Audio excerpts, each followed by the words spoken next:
Hello everyone, Steve Gans here. And before we get into this weekend's weekend update, just a quick note. I'm wearing some funky glasses here. Many of you know that I had some eye surgery a while back, and they've determined that I've got some eye strain going on. So for the foreseeable future, the eye doctor is suggesting that I wear these funny glasses when I'm at my screen.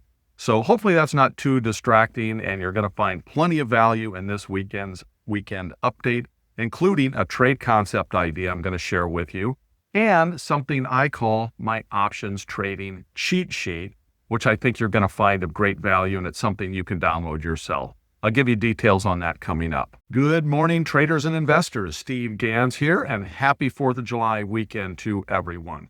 So in the next 10 minutes or so, I'm going to use my 35 years of market experience to go in and analyze our markets and give you my thoughts as to where we're at and where we might be going over the next couple of weeks. In addition to that, I'm going to share a trade concept with you later on in this video that matches the current market conditions.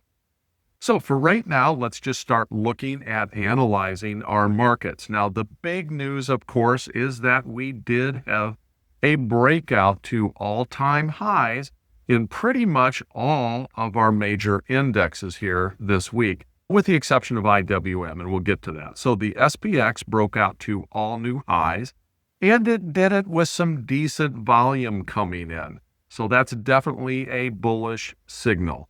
Now, SPY also is going to look exactly the same. Again, broke to all new highs, decent volume coming in on those up days. Now, that said, one little thing we need to take a look at here as well is while our stock market was closed July 4th, the futures markets, which trade largely round the clock with the exception of holidays, the futures markets were open a little bit yesterday. So what did those S&P futures markets do yesterday? They actually sold off a little bit.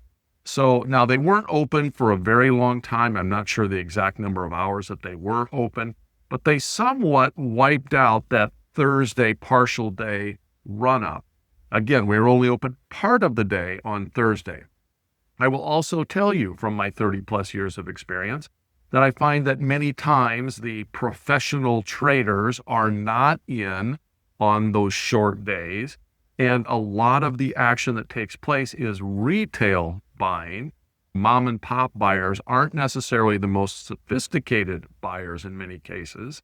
And many times when there's not professionals there to take the other side of the trades, the market will in fact exaggerate whatever's going on, in this case, an up move. So the futures markets is the way sometimes those professionals will come in and level things out.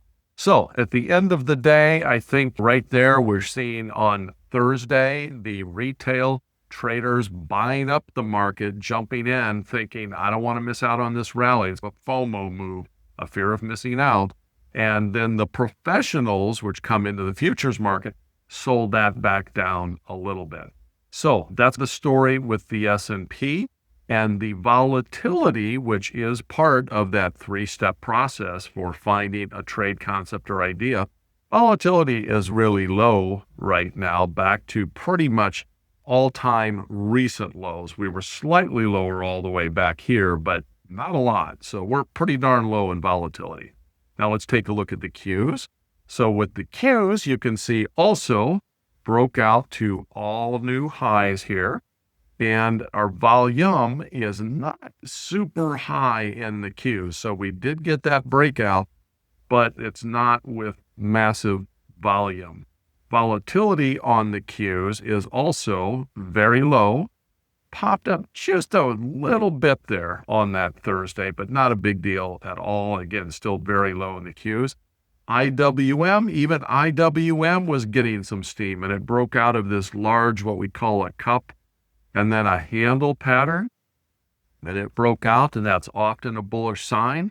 The volume on that was decent on that breakout, and IWM is not at all-time highs. We are going to run into some resistance most likely on IWM right up in this range. So I do think IWM of all the three might be able to run a little bit further until it starts to hit that prior resistance up here. And volatility on IWM is lower also. So that's the look at our markets. Coming up this week, my expectations are largely a kind of chopping sideways thing. There's no major news events coming out. There's no major earnings reports that are going to be catalysts for a big market move one direction or the other. And again, volatility is quite low. So what sort of a trade might I consider in this environment? So my trade choice for this week is going to be a long straddle. Now, long straddle is where I am buying options. I'm not normally a buyer of options, but I am in this case because when volatility is as low as it is, options are just cheaper than normal. Now, while I am anticipating largely a sideways market, I do think there is a potential for some sort of move here. And if I get a move in either one of those directions, either my long call or my long put will start to show profitability fairly rapidly.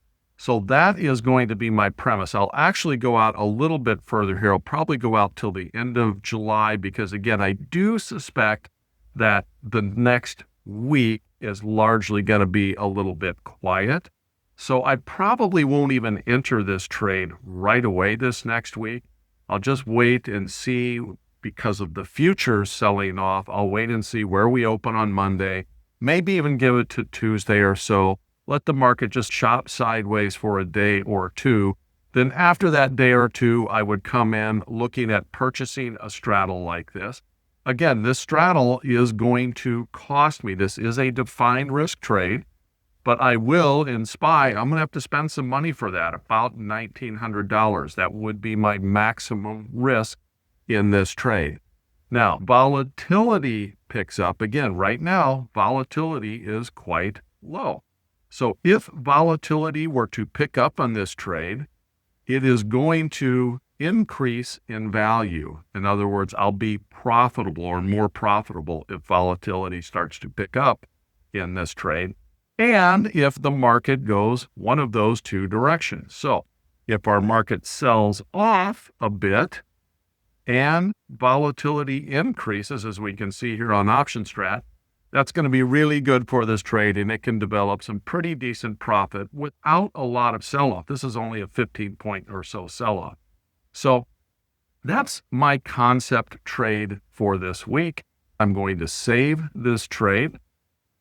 And I'll put this link to this trade in the description down. So that's going to wrap up the weekend update for this week. Take care, everyone. Again, if you like this information, please subscribe. I'd greatly appreciate it.